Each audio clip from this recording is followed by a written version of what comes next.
जीते जीते को ब्रह्मांड साला कर्म शरीर में सदगुरु लिखा है। गरीब दास गलता ने पता नहीं आवे नहीं जाए, उन्हें तेरी गाने की जरूरत ही नहीं थी यार। शरीर के बाद ये बता रहे ये सब आपको समझना पड़ेगा ना, ये सब धीरे धीरे समझ में आएगी। ये सब चीजें जो है ना, गुरुदेव जी सत्संग में अगर बताने लग गए ना तो उनको इस एक ही टॉपिक पे सत्संग करने में पूरा 4-5 घंटे हो जाएंगे। वो एक सत्संग में कई सारे शास्त्रों को खोल के मेन जो घी है ना वो बताते हैं। ये सब भक्तों से डिस्कस करने पर पता चलती है ऐसी बातें। बहुत सारे पुस्तकें गुरुजी ने भक्ति तो हो, आप भक्ति हो या भगवान हो ये बताओ आप पहले मुझे। वो तो मैंने भगवान आपने दीक्षा ले रखी है क्या गुरुजी से? हाँ, संत रामपाल जी महाराज जी से। हाँ जी। कब ली थी? 18 में ली थी मैंने, 18 में। अच्छा, सारनाम मिल गया? नहीं सतनाम मिला है? सतनाम मिल गया था मैंने लिया था, मतलब अभी छोड़ दिया वापस? हाँ। अभी नितिन दास जी से ले लिया? नहीं वहाँ भी नहीं लिया अभी। तो अभी क्या कर रहे हो? अभी तो भाई यही चल रही है चर्चा में, ये क्लियर करने पहले क्योंकि उन्होंने बता दिया चालल पंख की वाली, मैं ये भी सही है यार, ये भी शॉर्टकट है। नीचे वाले लोगों में जाना ही नहीं है, जो हम सीधे जा रहे हैं, जो उस परमात्मा के हम बच्चे हैं, जो परमात्मा शक्तिशाली भी है हमारा। देखो आप सारे वाला परमात्मा है हमारा, हमें डरने की चीज की यार। सिर्फ 5 शब्द हैं वो, अगर 5 शब्द आपने समझ लिए तो वो पूरा का पूरा ज्ञान है। पूरा सभी शास्त्रों का, सभी ग्रंथों का, पूरे जीवन का, सभी संतों का उस 5 शब्दों में निचोड़ है। कौन से वाले? परमात्मा सब कुछ कर सकता है। परमात्मा सब कुछ कर सकता है। परमात्मा सब कुछ कर सकता है, यही निर्णय है बस सभी शास्त्रों का, सभी संतों का और मेरा अनुभव भी, कि परमात्मा सब कुछ कर सकता है। परमात्मा चाहे तो हमें अचल विहंगम चाल से भी ले जा सकता है। परमात्मा चाहे तो हमें स्टेप बाय स्टेप सभी कमलों से होकर के भी गुजार सकता है। परमात्मा चाहे तो हमें प्रथम मंत्र में भी पार कर सकता है। और परमात्मा चाहे और अगर हमारी लगन नहीं है तो सार शब्द मिलने के बाद भी यही पड़े रहेंगे। अरे भैया कुल मिलाकर के जो निर्णय है ना, ये यही है कि परमात्मा सब कुछ कर सकता है।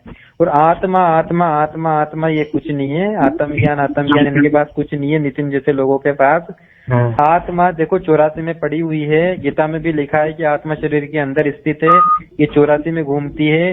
मान ली आपकी बात मान ली, मगर अब बात आ रही है मैन की, जो चल है अचल की, या तो हम सुरती गलत कर रहे हैं चलने वाले की, इसलिए उनको बोला गया है। अचल क्या चीज है इसको मैं बताता हूँ, अगर आपके थोड़ा सा समझ में आ जाए तो। हाँ जी। देखना सुनना, लगभग 1 मिनट तक बोलूंगा मैं। गुरुदेव जी ने बताया है, सब कुछ गुरुजी ने बताया है कि परमात्मा की 3 अवस्थाएं हैं। पहली स्थिति में परमात्मा सतलोक के अंदर एक राजा के समान तख्त पर विराजमान है। ठीक है। वो वहीं से बैठा बैठा सभी ब्रह्मांडों को चला रहा है। एक ही जगह बैठा बैठा।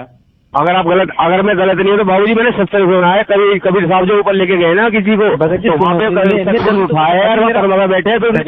तो अभी मेरा 1 मिनट नहीं हुआ है, पूरी बात सुन लो। हाँ। एक स्थिति में परमात्मा ऊपर बैठे हैं, वो वहाँ से एक ही जगह पे सिंहासन पे बैठे बैठे सभी ब्रह्मांडों को चला रहे हैं। ठीक है। वही परमात्मा अपना एक और दूसरा रूप बना करके धरती पर आते हैं, एक कमल के फूल पर विराजमान होते हैं और वहां से लीला करते हैं। ये उनकी दूसरी स्थिति है। तीसरी स्थिति में वो परमात्मा वहां से किसी संत का वेश बना करके आते हैं, अच्छी आत्माओं को मिलते हैं या कुछ दिनों किसी जगह पे रहते हैं, वहाँ के लोगों को ज्ञान सुनाते हैं और वापस में जाकर के अपने वास्तविक स्वरूप में समा जाते हैं। ये परमात्मा की 3 स्थिति है। तो जो अचल स्थिति है वो परमात्मा का जो वास्तविक स्वरूप है, इसमें परमात्मा राजा के समान तख्त पर विराजमान है, उसके लिए है। जैसे गरीबदास जी को परमात्मा जिंदा महात्मा के रूप में मिले, उनको सतलोक के अंदर लेकर के गए जिंदा महात्मा के रूप में। गरीबदास जी महाराज जी ने परमात्मा का दूसरा स्वरूप वहीं पे देखा, जो कि एक जगह पे बैठा हुआ था, उस परमात्मा के स्वरूप के लिए है। लेकिन वही जिंदा वाला रूप फिर परमात्मा के वास्तविक जो वो परमात्मा थे वो जिंदा वाले स्वरूप में समा गए। दोनों एक ही हैं। परमात्मा की बस स्थिति 3 है और जो परमात्मा अचल हैं वो जो सतलोक में बैठे हैं उनके लिए अचल लिखा है। अच्छा, वो है अचल। हाँ जी, ये निर्णय है पूरा। और ये सब गुरु जी के सत्संगों से और खुद के विवेक से और भक्तों से चर्चा से और पुस्तकें पढ़ने से ज्ञान होता है, अगर ज्ञानी बनना है तो। और ज्ञानी नहीं बनना है तो सिर्फ दो बातें याद रखो कि हमारे गुरु जी जो भी बताएंगे सही बताएंगे, वो फाइनल है। और दूसरी बात याद रखो कि परमात्मा जो करेंगे अच्छा करेंगे और परमात्मा सब कुछ कर सकते हैं।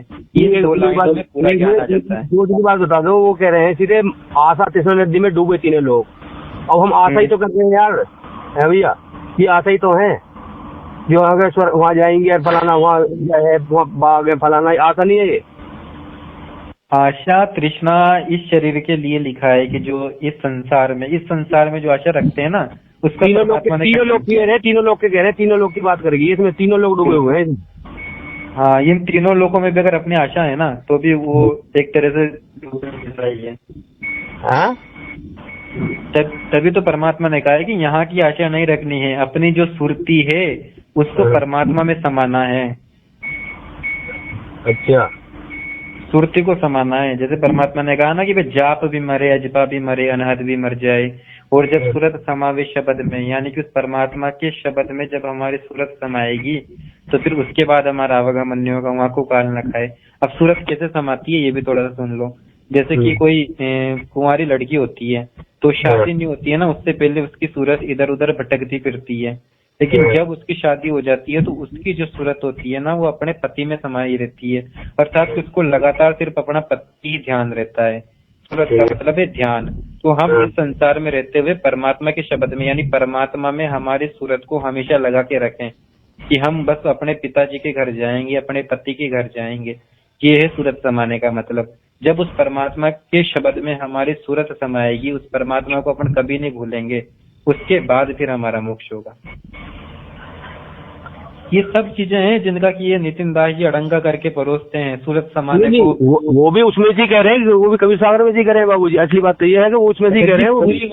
पूरी वाणियों का गलत अर्थ निकाल रखा है ना। वो अपनी बात को अगर एक भी बात को सिद्ध कर दे तो मैं उसी दिन उनसे नाम दीक्षा ले लूंगा। सारा ज्ञान झूठा है उनका। मैंने कई बार उनसे फोन पे बात की, एक भी बात अगर आप इस चीज को कहोगे तो यार ये तो अमरमोली झूठा हो रहा है। फिर भगत जी उन्होंने क्या है ना ब्रेन वॉश कर रखा है लोगों का। अभी थोड़ी सी देर पहले मेरे राम सिंह भगत जी से बात हो रही थी। उन्होंने कहा कि मैंने लगभग उनसे आधे घंटे तक माथा मारा। उन्होंने पहले मेरे से कहा कि अगर तुमने मेरे प्रश्नों का उत्तर, मेरी शंकाओं का समाधान कर दिया तो मैं संत रामपाल जी से नाम दीक्षा ले लूंगा। मैंने कहा ठीक है। आधे घंटे तक माथा मारा। फिर मैंने कहा कि शंकाओं का समाधान हुआ। उन्होंने कहा हो गया। मैंने कहा तो नाम दीक्षा ले लो। फिर उन्होंने बात पलट के क्या कहा कि जब गुरु जी जेल धाम से बाहर आ जाएंगे ना तब लूंगा। सिखाते हैं नितिन दास जी अपने शिष्य को। वो रिकॉर्डिंग है मेरे पास, मैंने उसका वीडियो बनाया है और अभी वीडियो में अपलोड भी किया है। मैंने देखा है वो। हाँ, ऐसा करते हैं ये लोग। और पता है उनको आप नितिन दास जी से जब बात करोगे कितने प्रमाण दे दो वो मानेंगे ही नहीं। जैसे मैंने उनको खूब सिद्ध किया कि भाई ओम अक्षर है, वो कह रहे नहीं ओम अक्षर नहीं है, एक शब्द है। क्या बात है यार। इसका मतलब श्रीमद् भगवत गीता झूठी है। गीता अध्याय 8 के श्लोक 13 में गीता ज्ञानदाता ने कहा है कि भाई हे अर्जुन, मेरा एक ओम अक्षर है और जो इस एक अक्षर ओम का जाप करता हुआ शरीर त्याग कर जाता है वो परम गति को प्राप्त होता है। तो एक अक्षर तो ओम है और सदगुरुदेव जी ने बताया है सोहम दूसरा अक्षर है। अब ये कहेंगे नहीं सोहम भी शब्द है। तो सोहम को भी अक्षर सिद्ध करने के लिए हमारे पास परमात्मा की वाणियां हैं। कैसे? कबीर साहब जी ने कहा है कि हम वैरागी ब्रह्मपद सन्यासी महादेव सोहम मंत्र दिया शिव जी को करे हम देव। यानी कि परमात्मा ने शिव जी को सोहम मंत्र दिया है। वो परमात्मा जो शिव जी हैं वो परमात्मा के सोहम मंत्र का जाप करते हैं। अब गरीबदास जी महाराज जी ने क्या कहा है कि जिस मंत्र को शिव जपे जो अक्षर तू पांच सुरत सतनाम सु लाइए झांझ पेट मत नाच। अर्थात कि जिस मंत्र को शिव जपे यानी कि सोहम मंत्र को शिव जपते हैं। अगर मैं गलत नहीं हूँ तो कबीर साहब का ज्ञान तो उन्होंने माना ही नहीं है। तो कबीर साहब भी कह रहे हैं उसमें हमने सुना, खुद गुरु जी के मुंह से सुना है कि उनके पास गए थे लोग ज्ञान देने के, उन्होंने मना कर दी। वो नहीं ऐसा नहीं है, तीनों नहीं उन्होंने माना। ब्रह्मा विष्णु शिव ने कबीर साहब बता रहे हैं अपने इसमें कि हम वहाँ गए हैं, उन्होंने माना ही नहीं। हमने बोला उनको जी बिल्कुल। परमात्मा ने उनको पहले जब शुरू में मिले तो शिव जी को तो सोहम मंत्र परमात्मा। मेरा फोन स्विच ऑफ हो गया भगत जी, 10 मिनट रुकना। अच्छा भैया, शट डाउन हो रहा है, थोड़ी सी देर बाद लगा देना ना।